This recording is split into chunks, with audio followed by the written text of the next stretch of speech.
নমস্কার বন্ধুরা, ছন্দা রান্নাঘরে সকলকে স্বাগত। দেখুন আজকে এসে গেছি আমি আবার লাঞ্চ নিয়ে।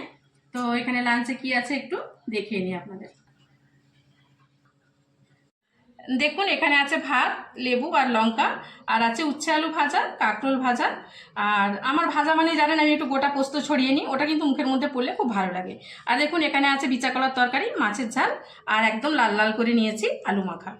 আর এখানে আছে পেঁপে দিয়ে মুসুরের ডাল, আর এটা আছে একটা মিক্স সবজি। এটা কিন্তু আমার উপর থেকে পার্সেল হয়ে এসেছে। তো এই হচ্ছে আজকে আমার লাঞ্চ।